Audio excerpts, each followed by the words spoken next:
What's even the point of calling it Black Friday anymore when certain stores are open on Thanksgiving? Looking at you, GameStop!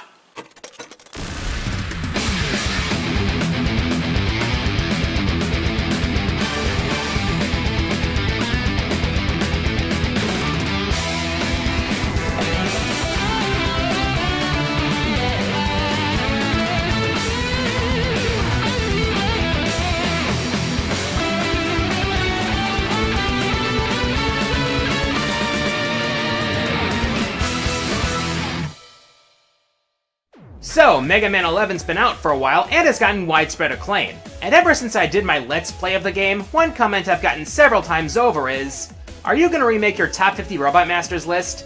Let me nip that in the bud right there. I don't have the time to commit to a list that long, especially since I'm balancing my channel with my day job. Besides, mega lists like that are probably best saved for the most special of occasions, you know? But what I can do is rank the Robot Masters of this game, kind of like what I did for Alola's Pokemon. Except since there are only 8 Robot Masters as per usual, I'm just gonna rank them from my least favorite to my favorite. I'll be judging these robots on the following criteria: their design and concept, their battle and how they use their respective gears, and the weapons they give you.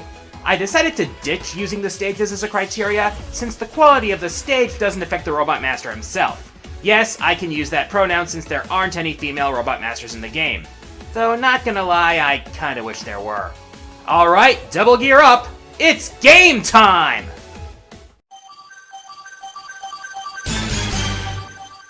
When I talked about my least favorite Robot Masters, for the second time anyway, I brought out how Stone Man in Mega Man 5 was a bland Robot Master with a bland design. Now you think Capcom would learn from this. Well, have I ever told you the definition of insanity? Yeah, well, Black Man is at least a step up from Stone Man in the stone-based robot department. I still don't have much of a soft spot for him. For one thing, his design is a bit too simplistic for my tastes. He looks like a normal robot just wearing stone armor. I know that Minecraft is still popular on YouTube, but it's not exactly the best inspiration for robot design. But what seals his fate at the bottom here is his boss fight. It starts off pretty easy, almost too easy. What he does is run around until you try to attack, causing him to jump and drop a pile of bricks. Since the pattern is so obviously telegraphed, it's easy to dodge on normal difficulty, even without using the speed gear.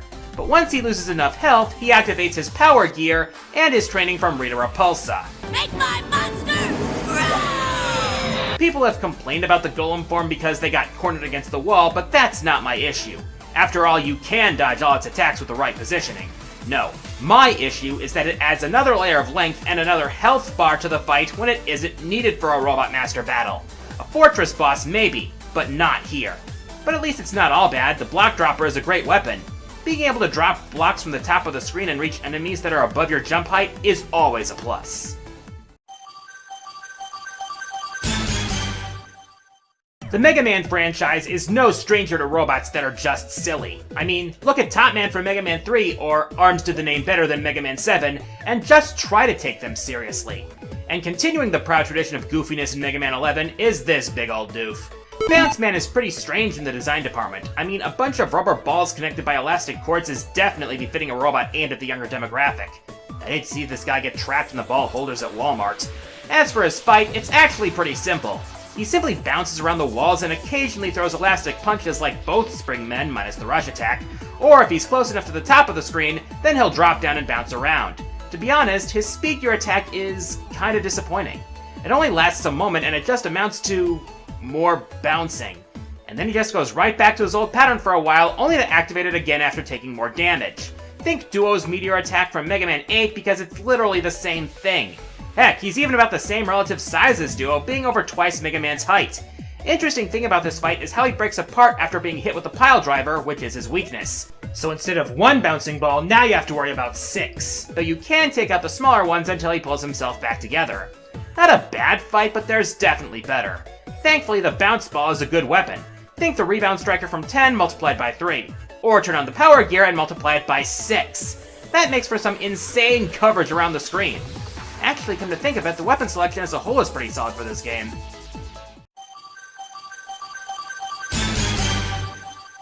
Okay, so how many of you guys remember the Battle Network anime? Specifically the English dub.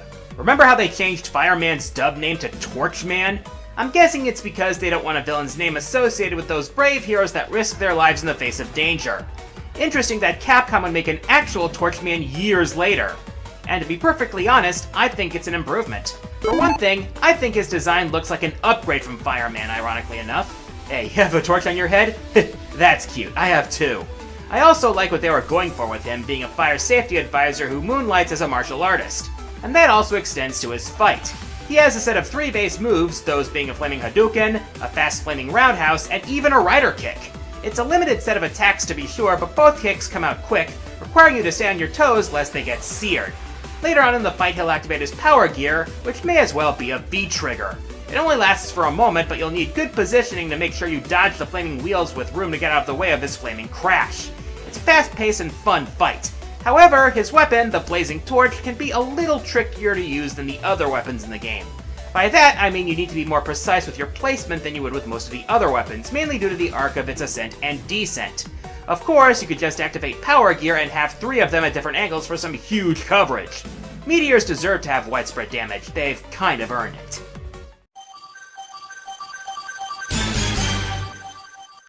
Here in Wisconsin, we pretty much have 3 seasons that kind of overlap. Football season, winter, and the most aggravating of all, construction season. Hopefully, now that we're getting a new governor, we might have slightly less of a problem with the third, but it still makes me wish we had someone as reliable as Impact Man. Though I kinda feel bad for him, seeing as he joins Crash Man and Drill Man in the No Hands Club. That being said, I really like his motif, fitting the theme of a construction robot to a T, both in his build and his color scheme. But the interesting thing is that he's actually an amalgamation of 3 pile driver robots, which actually attack you at various points during the stage. Kinda reminds me of Jet Stingray and X4. Neat. As for his fight, it is simple, but it requires quick reflexes. His basic attacks are stomping the ground, which can cause Tremor Stun, and a powerful and dangerous dash attack, which has quick startup. Also, he can plant spikes on the ground, but you'll know where he's gonna land if you take notice of, well, the ground. When he activates the power gear, he gets big, and I mean big. You're gonna have to be quick on the sliding, or use speed gear wisely to get away in time to jump safely, because Tremor Stun could really put you in a pinch here. It's a pretty decent fight, and one where you'll have to keep your head on a swivel if you want to avoid damage. What puts him above Torchman, however, is his weapon, the Pile Driver, for 2 main reasons. First of all, it gives you an air dash with even more punch to it if you use your power gear. But the second, and personally my favorite reason, is that it's a shield breaker. Metals? I've been waiting since that reaction video for a moment like this. Now you have nowhere to hide, and I don't need Roll to bail me out this time.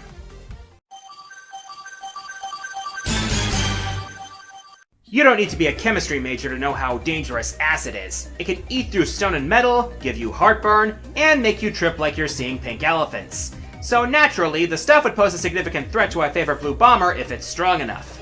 That being said, it kinda surprises me that we didn't see an acid beam robot master until now. And surprise, surprise, Acid Man is a mad scientist. And he's pretty awesome. For one thing, I really like his semi-amphibious design.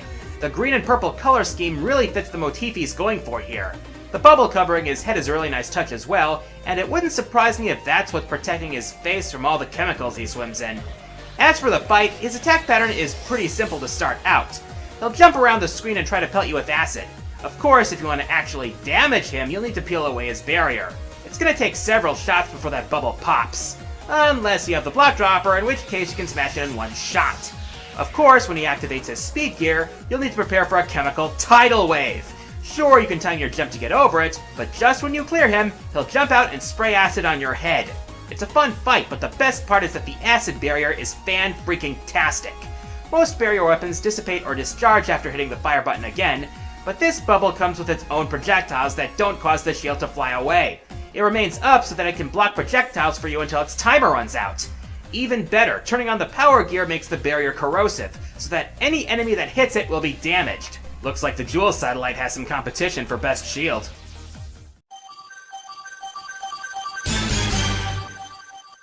There's just something about electricity. It plays such an essential role in our everyday lives. I mean, I couldn't bring you all this content without it. Not to mention it makes for one heck of a superpower. Raiden, Thor, Cole McGrath, Gunvolt, Pikachu, all these living power plants running about, and yet we still have yet to make it environmentally friendly. Freaking corporate polluters. Maybe we could ask Fuseman for some advice. He was built to maintain a power plant after all, and his slick design is definitely built for the task. The yellow and blue go really well together, and the horn-like fuses on his head are both stylish and functional, protecting him from overloading. That's actually really cool. Of course, being an electric robot, his boss fight is all about speed. He'll send electrical balls around the walls while he zips about and tries to zap you himself. With multiple things to watch out for, you'll need good reflexes or a solid grasp of the speed gear to avoid getting shocked. When he hits half health, he'll go into speed gear mode, during which he'll zip like a lightning bolt to the top of the screen, then strike down at you also like lightning. He'll actually change up his pattern a bit after speed gear wears off by changing the path of the orbs and firing even more attacks. It's a fast-paced and fun fight, one of the better battles in the game.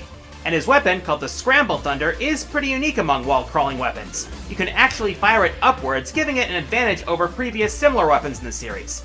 Not to mention that the power gear cranks it up to 11 with an even bigger ball of bolts. Perfect for those tiny enemies that your buster just can't reach. And everything around them. Fun fact, Fuseman actually has a pet rabbit named Watt. It helps him calm down from his stressful job. Maybe if I had a critter, it would help me with anxiety.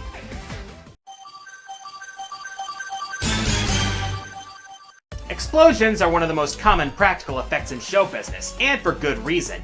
When used correctly, they just look really cool. I guess that's why Michael Bay swears by them.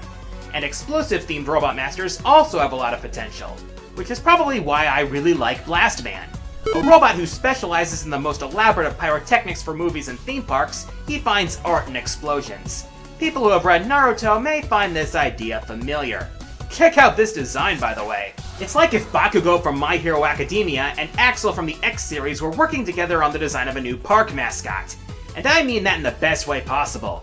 The dark purple and the explosion-like design of the headpiece complement each other really well. Then there's his fight, and it's probably the most frantic of the bosses. And that may seem surprising since he only has 2 attacks, but the amount of coverage that he has with his bombing raids means that unless you're constantly keeping your reflexes in gear, you'll need another gear to avoid getting hurt. And that's even without the chain blast he occasionally puts out just waiting for you to get close. And when he activates power gear, watch out because there may be fewer explosions, but they're bigger. So if you're going buster only, you'll need to stay sharp. It's a crazy fight, but that's what I love about it. Challenging without being cheap. The chain blast is also a great weapon. It's kind of like the Demo Man's sticky bomb launcher, allowing you to connect up to 4 of them together for a massive explosion. Or you can just use the power gear and get the biggest blast right away. Another fun fact, this is the first Robot Master to be created after its Battle Network NetNavi counterpart. Of course, the name's the only thing they really have in common though, that and the whole explosion thing.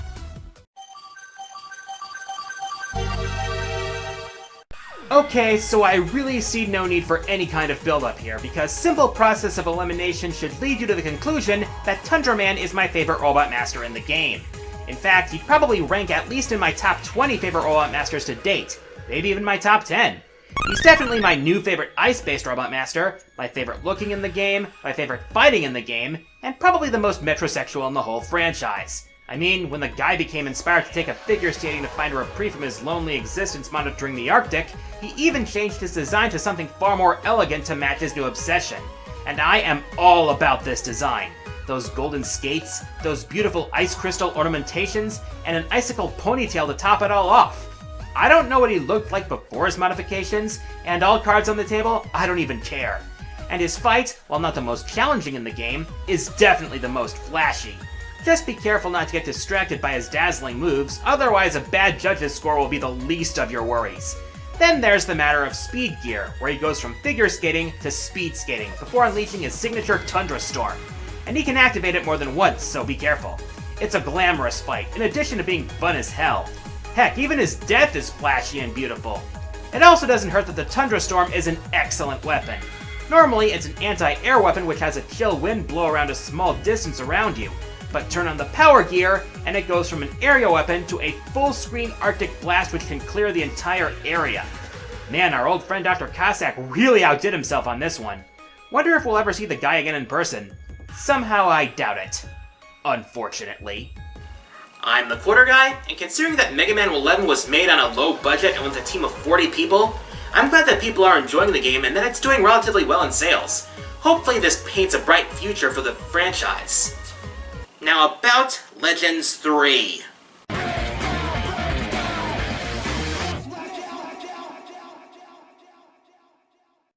If you find yourself in a fight that brings together a crap ton of the most notable characters in video game history, you're gonna need a way to assert your dominance. I'ma keep it real with you, Chief. T-posing is so last year. You wanna let everyone else know you mean business? Standing like a scarecrow is just an invitation to a pummeling. I mean, if you wanna go, you gotta go all out. Next time, Top 10 Final Smashes. It's game time!